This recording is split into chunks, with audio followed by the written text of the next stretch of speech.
So if you're a small business owner, perhaps you have heard of this thing called ChatGPT and you've signed up to the Pro plan and you've maybe done a few queries and searches and now you're feeling like, okay, now what?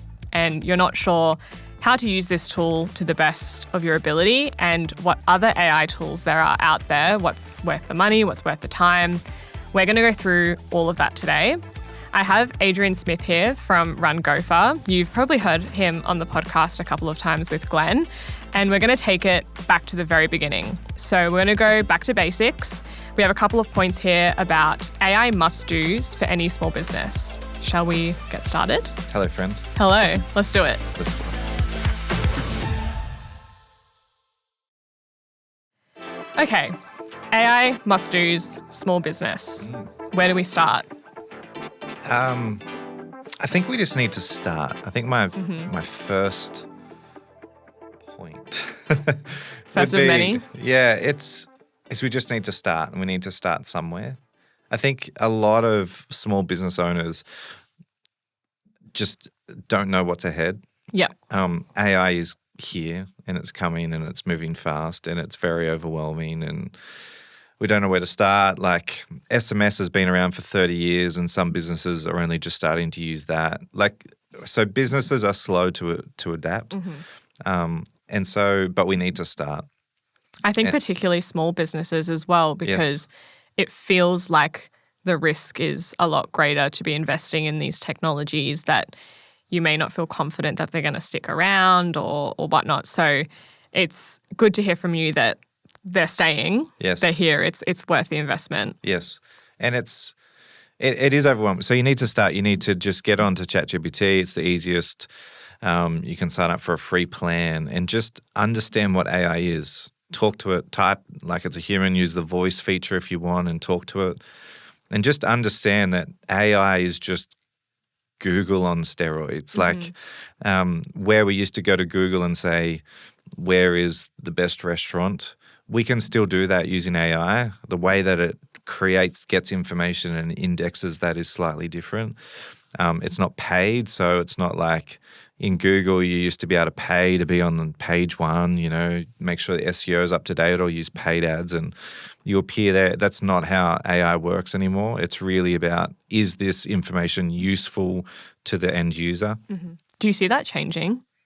Do you see in the future that businesses will be able to advertise on? It's happening. Okay. AEO, AEO, agentic engine optimization, search optimization. That's SEO. But yeah, it is. So someone that I know, their referrals all come through ChatGPT now, not through Google. But are they paying? No. Yeah. So do you see that as an opportunity for AI? Not that I want that to happen, but do you see that could be something that happens down the track? Yeah, I wonder if they'll monetize it at some level. I don't think they will, only because I think about how you actually build LLMs, like a large language model, and the way that you get information. It would be really hard to monetize it. Yeah. I mean, I'm sure you could, but I don't think that'll happen. They'll monetize it in other ways. Yeah. Sorry for the sidetrack. No, that's curious. Fine. So everything's relevant to the end user, and everything's cited, so you can see where all the information's come from. So you just got to start. You just got to understand, how does AI work? How can you use it in your business, and have an end goal. So maybe for this month, it's you just want to understand, and you want to use it to give you inspiration and ideas around projects. Yeah. Then say, hey, this is the project that I'm doing. I don't know where to start. Give me 10 ideas. Yeah. And it will just give you 10 ideas. It knows everything on the internet. So it's just asking it it's now better than a PhD student. And so it's very smart. Yeah. And it's very fast. I find for myself as well what you said about speaking to it like a human. I think with Google, we have, as a society, have almost gotten into the habit of searching things on Google in a way to help Google find what we wanted to find, if that makes sense. Best restaurant, Newcastle. Yes. Yeah. Whereas I have found working with ChatGPT is I'll just brain dump or use the voice function and not overthink what I'm asking it, and I'll also sometimes ask it, do you need any more information, or what information can I provide you to get this done? Yes. And it's really helpful Yes. in that sense. Yeah, so AI, LLMs use something called NLP, like natural language processing. And so you just talk to it as if you're talking to a human. And yeah, do ask those questions. Hey, this is what I'm trying to achieve. What questions do you need to ask me to get the best result? And it will say, okay, well, here's 5 questions. And then you answer the questions and it will build an outcome for you. Yeah. So point 1 is just start. Yeah. Just get started. Use ChatGPT, whatever it is, Gemini, doesn't matter. Just get started. So for a beginner, let's talk platforms for a second. For a beginner, are you recommending, you said Gemini and ChatGPT. Everyone knows ChatGPT. Yeah. What other kind of programs are there that you would recommend for someone who is quite new to AI and wants to learn more about it and start to get used to these tools? Those 2 are the easiest. Yeah. And they're free, like one's Google, one's OpenAI. Yeah, I would start there. Cool. And Gemini is more creative than ChatGPT. Well, depending on what model you use, but it's more creative. So it feels probably a little more human. ChatGPT, like 4.0 mini, it feels more formal, more like a PhD student would talk. So Gemini is really, if you're a creative industry, like it's very good. Yeah. Okay, so we've gotten over the hump of getting started. Yes. What is the next kind of must-do you would recommend for a small business? Start to think big. Okay. Now, think big, start small. Okay. And so AI has allowed us, there's no boundaries now, and everyone has the same access to the same technology. So it doesn't matter what country, what place you live, like AI is accessible to everyone. And so, for instance, I was just at a conference. There's a 20-year-old who has just, in his 3rd month of business, done $1 million. Wow. Doing UGC using AI. Okay. So kind of like the AI influencers and stuff, Correct. like it's not real people. It's not real people selling product for beach towels or whatever they're selling. They're selling supplements. And so all they're getting is an AI model to hold a bottle and then put in the supplement kind of tag on. And that's all AI. He knew nothing about it before. He just figured it out. And so in his 3rd month, did $1 million. That's incredible. So you can think big, like, wow, what if AI it can probably do that? What if it can probably solve that problem? Yeah. And so the answer is yes, probably. Yeah. And then start small. Okay, that's the goal. Like, how do we really build this thing out? But what if we could just get an hour back this week? What would that look like? Yeah. And attached, like, I want to kick the soccer ball with I've got a 7-year-old son. I want to kick the soccer ball with him an hour a week this week. What is taking my time to stopping me to do that? Yeah. And it might be emails. It might be ideation for LinkedIn. It might be something. Okay, how can AI help me? Yeah. So think big, start small. That's a really good point, because I think AI does feel so big and endless. Yes. And I don't think there is an issue with people thinking big. They think that AI can solve all their problems, but then they go, okay. And they don't actually get started on anything because they don't start small. Yes. So start small and just have an outcome in mind. I just want to get an hour back this week.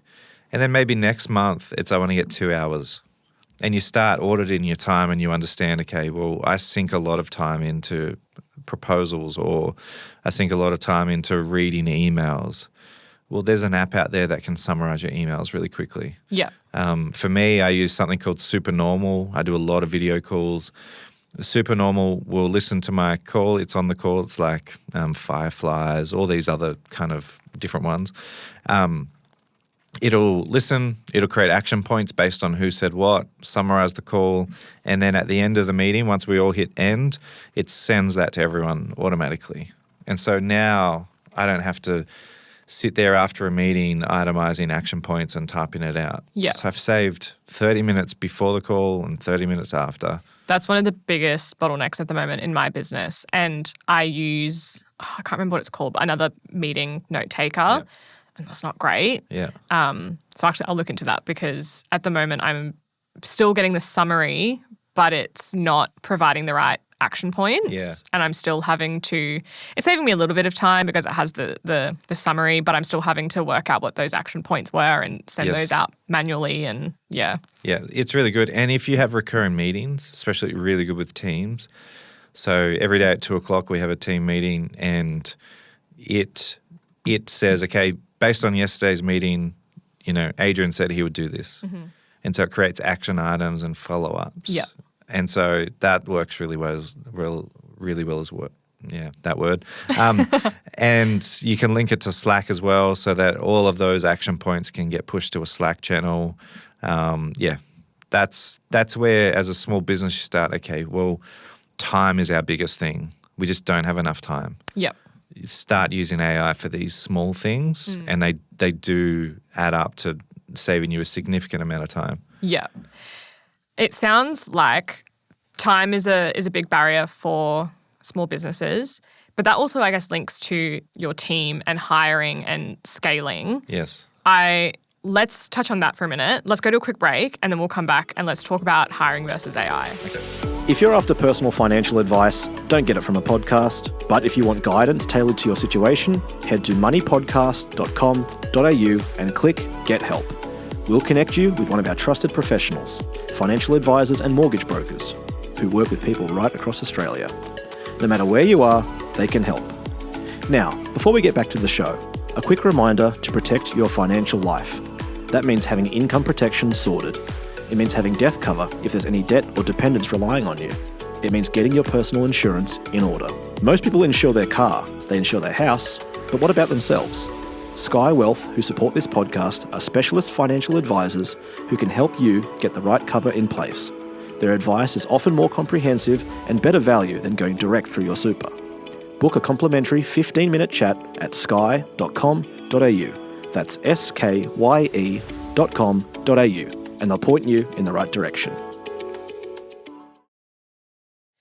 Okay, so I guess a big topic with AI is the feeling that we're going to get replaced by AI as employees, but also from a small business perspective, being able to be more efficient with our resources and perhaps not having to hire someone might be attractive to some people. Yes.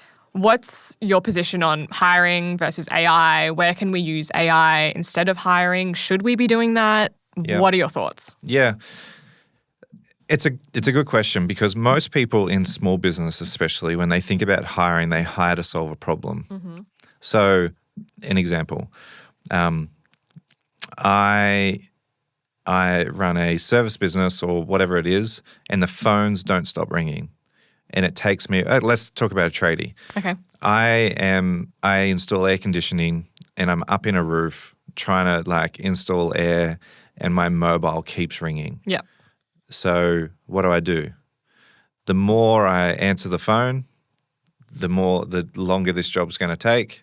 If I don't answer the phone, I'm going to lose business and I won't have another job to go to. So it's a big tension. Yeah. So most people go, okay, well, I'm going to put my partner into that and just answer phones or hire a receptionist and they're just going to manage that. So what I would say now is I'll go, okay, well, stop for a second. Mm-hmm. You now have an opportunity because if you're a tradie, look up Sophie AI, SOPHIIE, Sophie AI. They're like a competitor of ours, but for trades, they do an exceptional job. So they have built an inbound virtual receptionist. So it handles all your calls. It'll book jobs. It has SMS, email involved. You can put your job quotes. It can quote jobs for you. It can do everything. It's incredible. Jacob and the team up there are awesome. And so suddenly you go, okay, instead of paying $65,000 a year for a receptionist, what if I could just get my calls answered, know that they've picked up, that they've been communicated with, and then at the end of the day when I sit down at my desk and I've crawled out of the roof, I can see all the calls, I can see all the meetings, all the quotes, everything. Yeah. You've saved yourself $65,000 But now you've actually answered all your phones, sent out more quotes, and so you've probably generated more business. So now, instead of hiring someone to solve that problem, you can now hire someone to join the team to install more air conditioners. Yeah. And so I would say before you hire someone, are you trying to just solve a problem because it's, the squeaky wheel? Or is there AI that can actually assist you in that so that you can actually do what you really want to do, and that's hire more people? Yeah. Yeah. And perhaps it's even, if you do have to hire a receptionist or something, it's only a part-time receptionist, or say you have an existing receptionist, it's helping them do their job better and easier and faster. That's kind of how I'm looking at AI with my team. Like, I don't want or need AI to replace my team. I want it to help my existing team do things better and easier. Yeah. So, build efficiencies in. So you might have a receptionist now, but they don't work after hours. And you get most of your calls after hours and it goes to a voicemail. And so, again, use an inbound AI. It sounds like a human. You would never know. And then you can capture all that work, and that means that your receptionist in the morning can get on with following up on quotes or payments or things like that. Yeah, things that a human touch, I guess, is needed more so than sending out a quote. Exactly right. Yeah. So to finish up, I'd like to get into some really practical use cases of what our listeners can do to implement AI into their small business. Yep. What are some common use cases you see in your line of work that business owners can do? Yep. Small business, and we talked about it before, but time is just a killer. You're doing all things and it's stressful. And so let's continue with our air conditioner man or electrician. And so for any small business, you are wearing multiple hats. You are the first point of contact most of the time. You're selling. You're then delivering on work. You're then sending out the invoice, chasing the invoice, and then trying to get some referral work from them. And so you move through all of these hats very quickly. And so what I would say to any small business owner is to start to audit what are those hats and what is the time sink in any given week. And so, for instance, I was just chatting to a business owner and they've got $50,000 in overdue invoices owed to them, which is scary for any business. Yeah. And the issue they have is that they have to put on, we're your friend, we are, let's deliver on the project, and you get really close, high touch with these, mostly other small business owners sometimes. And then it comes to chasing money and you have to change. Yeah. And you have to go from good cop to bad cop. Exactly right. And so really practically a few tips. Let's talk about debt collection, for instance. Yep. So what I did in our business is I created an accounts alias and I named them, and any invoice chasing came from them. Yep. And have you done that as well? You're nodding like... Yeah, I do have a bookkeeper in my business who I kind of like palm that off to. And sometimes I will do it myself because they need the founder or the director to be like, pay me. Yes. But I've recommended that to other friends who the team is just them. Yes. And they feel awkward about it. So yeah, I said, just make Sarah's your accounts person. And she's pushy and she's, she'll get it done. Yeah. And so create a little alias. We've gone one step further in our business. We created a voice bot. Oh, cool. So that as soon as in zero an invoice goes to overdue, an AI calls them and says, hey, invoice 707's due.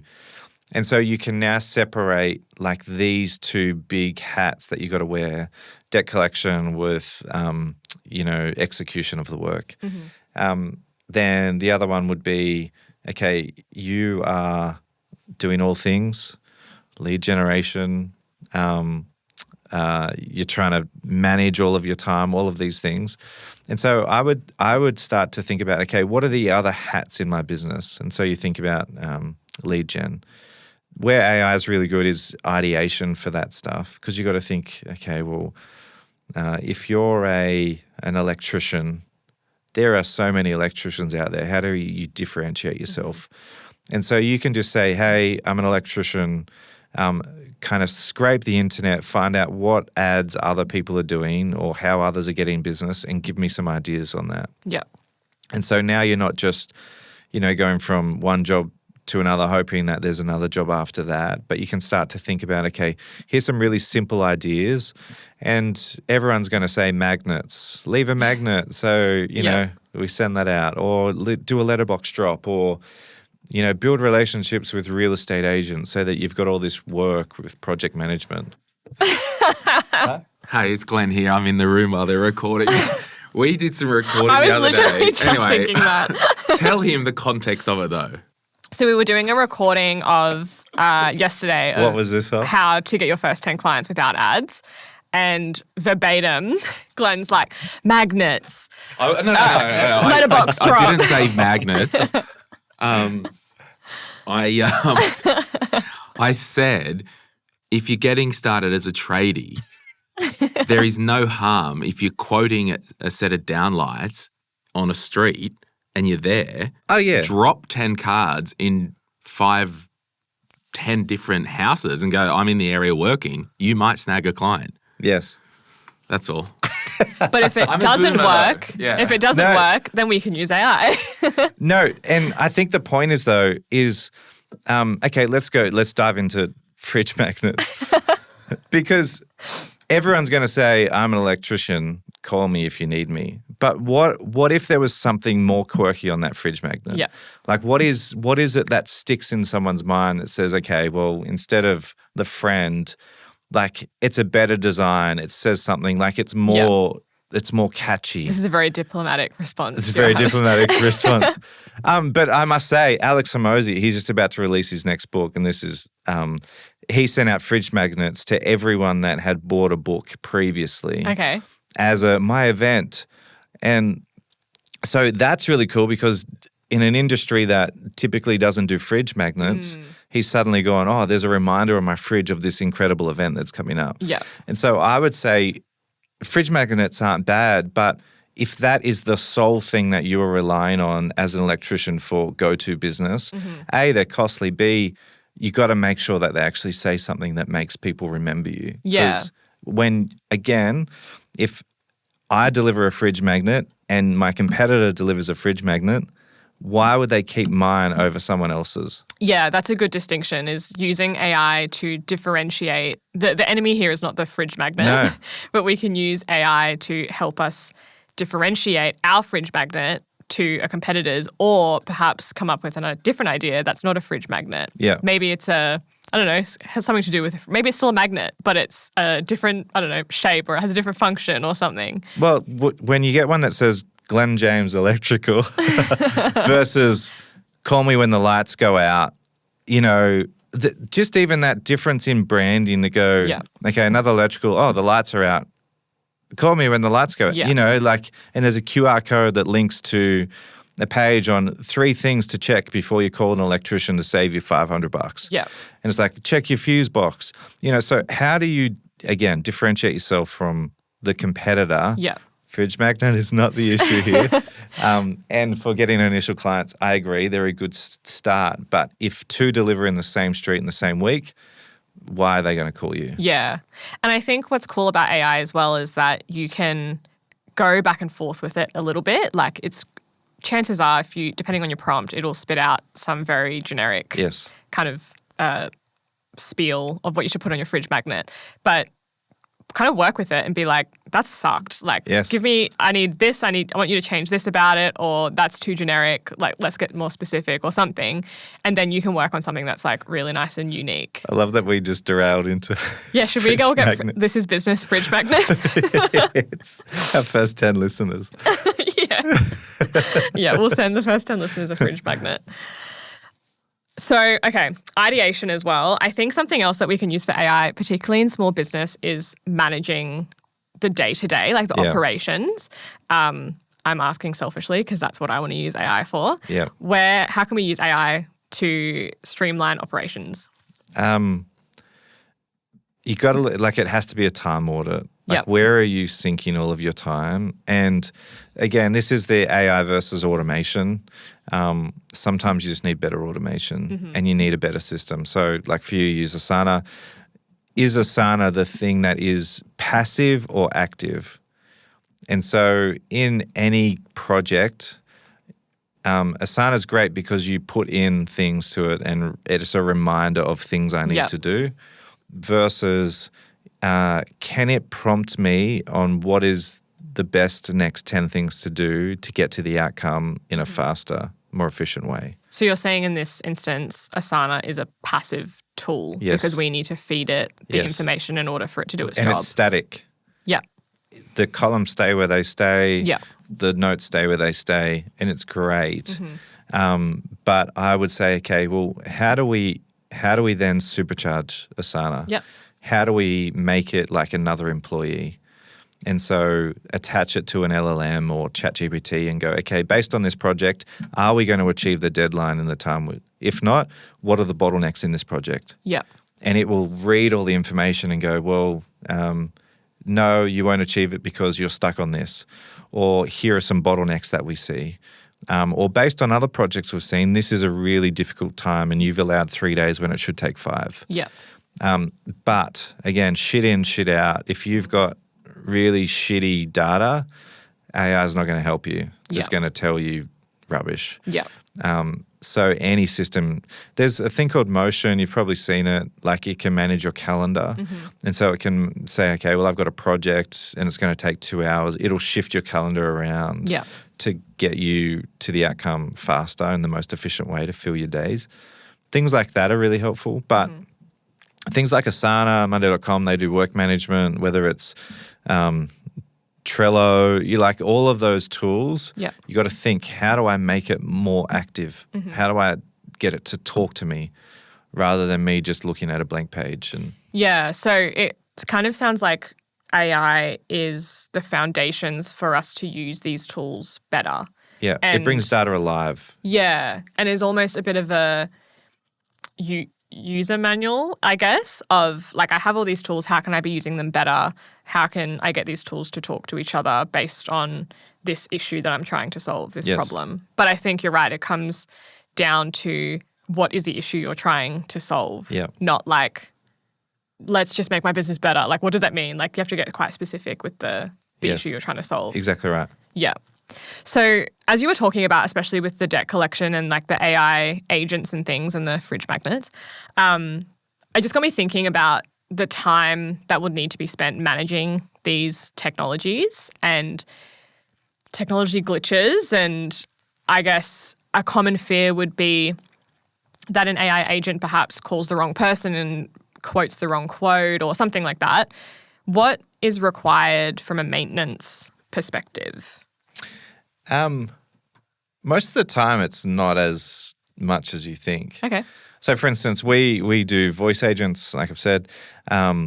We've got enough guardrails that it won't say anything that it shouldn't. So it doesn't make anything up. Whereas a human gets emotional and says, I really need to win this client, so I'm going to tell them we do something we don't do. Yeah. So guardrails are built in, but you need to understand how to prompt and be clear on that. Yep. But often once it's set up, it's set and forget. The only thing that you need to manage is when LLMs get better, there might be a better model for what you're trying to achieve. Okay. And so that just becomes something that happens.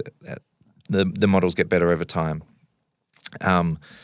But you should just make sure that the outcome is what you're wanting to achieve. And if it's not, then you need to make some adjustments in the prompt. Yeah.